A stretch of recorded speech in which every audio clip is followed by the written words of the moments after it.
Aujourd'hui, je crois qu'on peut se réjouir de ce partenariat proactif et puis enthousiaste. Avec le président Del Jari, nous travaillons main dans la main, puis vraiment une réalité de proximité qui lie l'institution intercommunale et l'institution Chambre de commerce et d'industrie.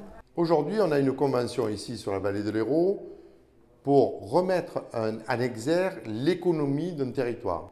Donc nous avons voulu, avec le président Jean-François Sauteau, dire un petit peu les éléments qui sont en train d'être présentés de ce qui se passe ici en vallée de l'Hérault. C'est une vallée dynamique ici, le cœur avec Gignac. Et il fallait un petit peu donner le sens pour que justement on puisse arriver à ne pas faire n'importe quoi sur un territoire par des services qui sont déjà présents, par des services qui vont être complémentaires, sur un circuit marchand, sur un parcours marchand.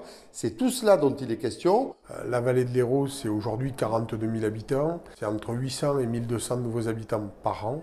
On est sur cette trajectoire encore pour les 10 prochaines années, même si le SCOT, le schéma de cohérence d'organisation territoriale, au niveau du pays Cœur d'Hérault, va continuer à mesurer cela et à rééquilibrer les choses.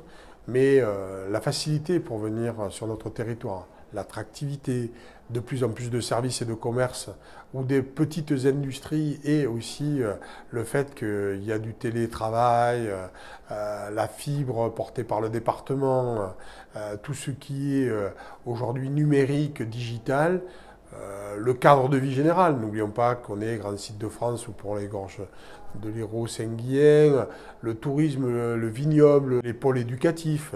Nous avons maintenant le lycée Simone Veil, l'arrivée de l'Halle des Sports, le centre de formation et de mise en situation du SDIS qui va être le seul de la région Occitanie, le lycée agricole, tout ce qui fait l'alternateur, le Fab Lab sur Saint-André de Sangonis, l'abbaye d'Agnan, Argiléum sur Saint-Jean-de-Fosse. Tout cela fait qu'aujourd'hui, je pense que la vallée de l'Hérault va continuer de progresser. Et puis, je crois que ce qui fait le transverse de tout ça, c'est évidemment le culturel, le sportif, l'éducatif, mais c'est aussi l'accès à la santé, à l'accès aux soins. Et là, on fait un bond en avant avec le pôle de santé pluridisciplinaire de Gignac. La Chambre de commerce est un facilitateur et un accompagnateur de territoire.